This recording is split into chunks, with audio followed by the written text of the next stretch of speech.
Hello ma'am. Present చూసుకుంటే కనుక అందరూ షార్ట్ కట్స్‌కి ఎక్కువగా ముగ్ధులవుతున్నారు. ఇంట్రెస్ట్ చూపిస్తున్నారు. షార్ట్ కట్ వేస్‌నే వెళ్తూ ఉన్నారు. అలాగే డైట్‌లో భాగంగా కూడా లావు తగ్గాలనుకునే వారు కూడా డైట్ కంటే ఎక్కువగా ఇంజెక్షన్స్‌కి వెళ్దామా?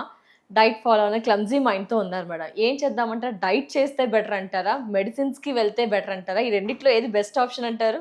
సో చాలా వరకు ఈ జనరేషన్లో మెడిసిన్స్ వల్ల వచ్చే సైడ్ ఎఫెక్ట్స్ అందరికీ తెలుసు. హ్మ్. ఈవెన్ దో ఒక డోలో టాబ్లెట్ వేసుకోవాలన్నా సరే 100 సార్లు ఆలోచిస్తారు. దానికి కెమికల్ ఇంపాక్ట్ ఏమైనా ఎక్కువ అయిపోతుంది. హ్మ్. కొంతమందికి అవగాహన లేకుండా తొందరగా అత్యాశతో తగ్గాలి. తొందర తగ్గాలని ఆ మెడిసిన్స్ వారు చూడండి. It hmm. Leads to so many liver problems, kidney problems, pancreatic problems, gallbladder problems. ఒకప్పుడు కిడ్నీలో ప్యాంక్రియాస్లో స్టోన్స్ రేర్ కేసెస్లో చూసేవాళ్ళం. మ్యాక్సిమము మనం కెమికల్స్ అనేవి ఎక్కువ యూజ్ చేయడం వల్ల మనకి ఎన్ని బ్యాడ్ కంప్లైంట్స్ వస్తే అవును. మనకు తెలుసు. యెస్. కానీ ఈ మధ్య కాలంలో మనం కంప్లైంట్స్ చూస్తే ఇప్పుడు కిడ్నీలో కానీ గాల్ బ్లాడర్లో కానీ స్టోన్స్ స్టోన్స్. చూస్తున్నాము, ప్రీ డయాబెటిక్స్ చూస్తున్నాము, స్కిన్ ప్రాబ్లమ్స్, హెయిర్ ప్రాబ్లమ్స్ ఇవన్నీ చూస్తున్నాం.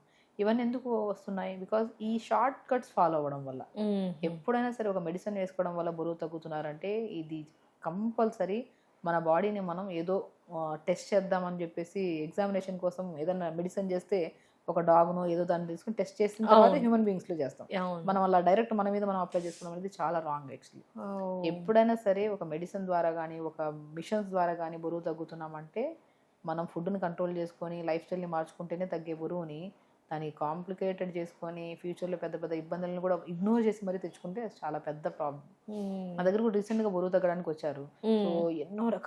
ఎన్నెన్నో అసలు మిషన్స్ యూజ్ చేసుకొని, రకరకాల ట్రీట్మెంట్ చేయించుకొని వచ్చారు. హ్మ్. చేసుకున్న కొన్ని రోజుల వరకు బాగానే తగ్గారు. దాని తర్వాత మళ్ళా మళ్ళీ. యథాదివే అసలు ఇంకా చాలా కాస్ట్‌లీ అవుతున్నాయని చెప్పేసి డైట్ ద్వారా తగ్గించుకుందామని వచ్చాం మేడం అని చెప్తే, నేను ఒక్కటే చెప్పా. మీరు బాడీని రెడీ చేసి పెట్టుకోండి. ఫస్ట్ ఆఫ్ ఆల్ మీరు డైట్ చేయడానికి ముందు మీరు చేయాల్సిన మెయిన్ కరెక్షన్ నిద్ర. నిద్ర. మీరు నిద్ర ప్రాపర్‌గా పడుకుంటే, హుహు. బి12 డెఫిషియన్సీ ఉన్నా సరే, మనం తగ్గిన వెయిట్ మళ్ళీ ఇమ్మీడియేట్‌గా పుట్ ఆన్ అయిపోతుంటాం. సో, హుహు. ఫస్ట్ స్లీప్ ప్యాటర్న్‌ని సెట్ చేసుకోండి. ఎర్లీగా పడుకోవడం, ఎర్లీగా లెగడం. హ్మ్. ఎర్లీగా లెగిస్తే గట్ క్లీన్ అవుతది. టైంకి ఫుడ్ తింటాం, టైంకి నీళ్లు తాగుతాం, టైంకి ఎవ్రీథింగ్ చేంజ్ అవుతది కాబట్టి, దానివల్ల మీరు 80% తగ్గిపోతారు వెయిట్. హ్మ్. అండ్ బి12 ఎందుకు మ్యాండేటరీ అంటే, బి12 అనేది మెటబాలిజంని కరెక్ట్ విధానంలో ఉంచుకోవడానికి చాలా యూజ్ అవుతది. హుహు. బి12 టెస్ట్ చేయించుకోండి. B12 okay. గనుక తక్కువ ఉంటే, సో, మనం తక్కువ ఎక్కువ అవుతున్న బి12 దానివల్ల కూడా ఫ్లక్చుయేట్ అవుతుంటది వెయిట్. మనం ఓకే. బి12కి మనం చాలా వీడియోస్‌లో చెప్పాం. కొన్ని pumpkin seeds, watermelon seeds, phool makhana, flax seeds, హుహు. నువ్వులు, వాల్‌నట్స్ వీటన్నిటిని రెగ్యులర్‌గా ఫుడ్ హ్యాబిట్స్‌లో యాడ్ చేసుకుంటూ ఉండి, మునక్కాడలు, సొరకాయ, బీరకాయ, పొట్లకాయ ఇవన్నీ నేచురల్. రెగ్యులర్‌గా. ఒకటండి ఏదైనా సరే మనం షార్ట్ కట్స్‌లోకెళ్తే అది ఎవ్వరికైనా వాళ్ళు యూజ్ చేసే వాళ్ళకి కూడా తెలుసు ఇన్ ఫ్యూచర్‌లో పెద్ద ప్రాబ్లమ్ వస్తది అని. యాహ్! ప్రాబ్లమ్‌ని మనం ఇగ్నోర్ చేసి ఏదో ఇప్పటికిప్పుడు ఈ ఫంక్షన్‌కి స్లిమ్ అయిపోవాలి, ఈ పెళ్ళికి స్లిమ్ అయిపోవాలని చెప్పేసి బాడీని ఒక ఇదిలాగా యూజ్ చేస్తే ఫ్యూచర్‌లో వచ్చే ప్రాబ్లమ్‌ని కూడా మీరు అవగాహనలో పెట్టుకొని చేసుకుంటే చాలా మంచిది. యెస్. మరి మేడం మీ డైట్ ఏం చెప్తారు మేడం? షగుఫ్తా గారి డైట్ ఏ విధంగా నేను ఉంటుంది? 3 పూటలు తినాలా? టైంకి తినాలా? బ్యాలెన్స్‌డ్‌గా తినాలా? ఏం ప్రోటీన్, ఫైబర్ అది ఒకసారి సో, క్లారిటీ. బేసికల్లీ నేనేమంటానంటే ఇష్టమైన ఫుడ్ తినండి, టైంకి తినండి, లిమిట్‌గా తినండి. ఇదే సింపుల్ లిమిట్. ఫండా. మీకు నచ్చిన ఫుడ్ తినండి, లిమిట్‌గా తినండి. అరిచేయంత పొట్టండి మనది. ఈ హ్మ్. పొట్టకి మనం ఎంత ఎయగలుగుతాం? ఓహ్! ఎవ్రీథింగ్ మనం మనం బరువు పెరిగిపోయాం కదా అని చెప్పేసి సన్నగా అయిపోయామని చెప్పి పొట్టేం షింక్ అవ్వదు. పొట్ట సైజ్ ఎప్పుడు ఇంతే ఉంటది. అంతే. మన అరిచెయ్యి అంతే పొట్ట ఉంటది. ఈ పొట్టకి మనం ఎంత ఇవ్వగలుగుతాం ఫుడ్? 5 ముద్దలా? 6 ముద్దలా? అసలు మోర్ దెన్ చెప్పండి. చాలా చాలా తక్కువ ఇవ్వాలి. కానీ మనం హ్మ్. ఇంతింతింతింత ఇచ్చేస్తే తినేస్తున్నాము. అలవాటయిపోయింది అంతే. ఒక ఓహ్! కైండ్ ఆఫ్ ఫుడ్‌ని మనం ఈరోజు ఫుల్ మీల్ తిన్నాం. నెక్స్ట్ డే కూడా అదే తిన్నాం. ఎల్లుండి కూడా అది అలవాటయిపోయింటది. అది తక్కువ తింటే మన కడుపులో ఏదో ఆందోళనగా అనిపిస్తది. హుహు. ఎప్పుడైనా సరే ఒక హెల్తీ లైఫ్ స్టైల్ అంటే పొద్దున్నే డే స్టార్ట్ విత్ జీలకర్ర, మెంతులు, సోంపు లైట్‌గా హుహు. మరిగించుకొని ఫిల్టర్ చేసుకొని తాగితే త్రూఅవుట్ ద డే మెటబాలిజం స్ట్రాంగ్‌గా ఉంటది. అంటే ఓకే ఇప్పుడు మనం ఏం మ్యామ్. చేస్తాం day start with breakfast, lunch, dinner టైంకి తింటున్నాం, లిమిట్‌గా తింటున్నాం. హ్మ్. కానీ మనం పొద్దున్నే డీటాక్స్ వాటర్ తాగలేదనుకోండి, ఈ తిన్నదంతా మిగతాది కొద్దిగా డైజెషన్ అవుతది. కొంతమంది హుహు. ఫ్యాట్ లాగా డిపాజిట్. అలా ఓకే. కాకుండా డే స్టార్ట్ విత్ కొద్దిగా జీలకర్ర, మెంతులు, సోంపు. అద్భుతమైన ఇంగ్రీడియెంట్స్ బరువు తగ్గడానికి, థైరాయిడ్ కంట్రోల్‌లో ఉంచుకోవడానికి, పీసీఓడీ ప్రాబ్లమ్ తగ్గించుకోవడానికి, హెల్తీగా స్కిన్ అండ్ గట్ క్లీన్‌గా ఉండడానికి కూడా ఈ జీలకర్ర, మెంతులు, సోంపు అనేది బెస్ట్ థింగ్స్. హుహు. జస్ట్ పావు స్పూను ఒక 250-300 ఎంఎల్ వాటర్‌లో వేసి లైట్‌గా మరిగించుకొని ఫిల్టర్ చేసుకొని తాగండి. డే స్టార్ట్ విత్ ఈ వాటర్ తాగడం వల్ల గట్ క్లీన్ అవుతది. మోషన్ చాలా సాఫ్ అవుతది. హుహు. యూరినరీ ట్రాక్ ఇన్ఫెక్షన్స్ ఉన్న కంట్రోల్‌లోకి వస్తాయి. మెటబాలిజం చాలా స్పీడ్ అవుతది. బరువు కూడా బాగా తగ్గుతాం మనం. అంటే దాంతో పాటు మనం ఏం చేద్దాం కొద్దిగా ఒకరోజు యాష్ గార్డ్ జ్యూస్, బూడిద గుమ్మడికాయ జ్యూస్ తాగుదాం. హ్మ్. ఓ రోజు దానిమ్మకాయ జ్యూస్ తాగుదాం. ఓ రోజు ఆరెంజ్ జ్యూస్ తాగుదాం.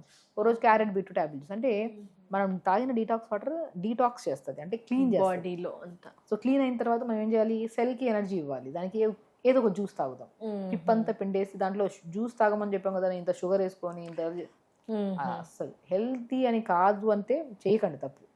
అందరికీ తెలుసు ఈ పద్ధతి, మనం ఏం చెప్తున్నామో ప్రతి ఒక్కరికి తెలుసు.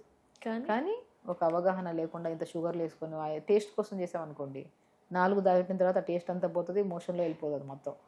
4 దాటేంత వరకు ఉన్న టేస్ట్ మీద మనం ఇంపార్టెన్స్ ఇస్తే ఫ్యూచర్ అంతా పాడైపోతుంది. ఆ జ్యూస్ తాగి మార్నింగ్ బ్రేక్ఫాస్ట్ రాగి గంజి తీసుకోండి, జొన్న గంజి తీసుకోండి, కొన్ని వెజిటబుల్స్ అన్నీ వేసి ఉడకబెట్టండి. వెజిటబుల్స్ మనం సూప్కి ఎలా కోస్తాం వెజిటబుల్స్, అలా చిన్న చిన్న చిన్న వెజిటబుల్స్ అన్నీ కొట్ చేసి carrot, beetroot, beans, green peas అవన్నీ నీళ్ళలో వేసుకొని కొద్ది మునగాకు, మునక్కాయ లోపల గుజ్జు కూడా, గుజ్జు అవన్నీ ఉడుకుతుంటే మోర్ న్యూట్రిషన్ వచ్చేసింది వెజిటబుల్లో. దాంతోపాటు రాగి పిండి కొద్దిగా, జొన్న పిండి కొద్దిగా, సజ్జ పిండి కొద్దిగా, బార్లీ పిండి అన్నీ కలిపి పెట్టుకొని 2 స్పూన్లు వేసుకోండి.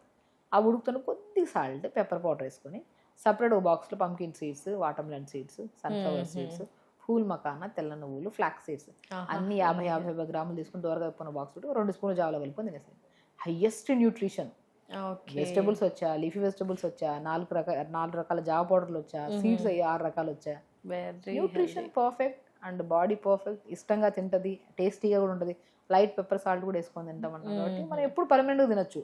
ఒకే ఇడ్లీ బ్రేక్ఫాస్ట్ అనేది, దోశ అనేది పర్మనెంట్గా తింటున్నారు కదా, దాని బదులు జావ తాగండి, మంచిగా ఉంటుంది. లంచ్కి వచ్చాక brown rice, lot of vegetable curry, ఆకుకూర ఫ్రై, ఒక గ్లాస్ మజ్జిగ, దాంట్లో కొద్ది జీలకర్ర పౌడర్, సోమ్ పౌడర్ కలుపుకుందా అయితే సరే. డిన్నర్ ఎర్లీగా చేయండి. ఇక్కడ మెయిన్ ఫండా ఏంటంటే బరువు తగ్గాలంటే డిన్నరే మెయిన్ పాయింట్. అవునమ్మా, 9 గంటలకు తింటా, 10 గంటలకు తింటా, 12 గంటలకు తింటా, మిడ్ నైట్ తింటారంటే ఆఫీస్ నుంచి మీరు పగలంతా చేసిందంతా డస్ట్బిన్లోకి వెళ్ళిపోయినట్టు అవుతుంది. Oh my god. So early dinner most important. Early dinner అనేది నాట్ ఓన్లీ వెయిట్ లాస్కే కాదు, అన్ని రకాలుగా హెల్తీగా ఉండడానికి, కోపాన్ని కంట్రోల్ చేస్తుంది, నిద్ర ప్రాపర్గా వస్తుంది, డైజెషన్ మంచిగా ఉంటుంది, గ్యాస్ట్రిక్ ప్రాబ్లమ్స్ రావు, నొప్పులు గిప్పులు ఏమి ఉండవు. ఇంకా ఏ టైం కల్లా అంటారు మేడం? 6:30 మాక్సిమం అండి. 5:30 to 6:30, 7 లోపల డిన్నర్ చేసామనుకోండి, అది కూడా జొన్న రొట్టె కానీ, రాగి రొట్టె కానీ, వెజిటబుల్ కర్రీ చేసుకొని తినడం. ఆ డిన్నర్లో కూడా ఎర్రమిర్చి పౌడర్ ఇంతేసి మసాలా కూరలు చేసుకొని తిన్నారనుకోండి, దాని అంత దారుణం లేదు. సాఫ్ట్గా సొరకాయ కర్రీ, బీరకాయ ఉడకబెట్టి పోపేసుకొని సలాడ్ లాగా తినండి, జొన్న రొట్టెతో తినండి, రాగి రొట్టె, ఆయిల్ లెస్. సింపుల్ అండి. మనం చేతులారా చేసుకుంటున్న పొరపాట్ల వల్ల వచ్చే పెద్ద రోగాల్ని మనమే సఫర్ అవుతాం.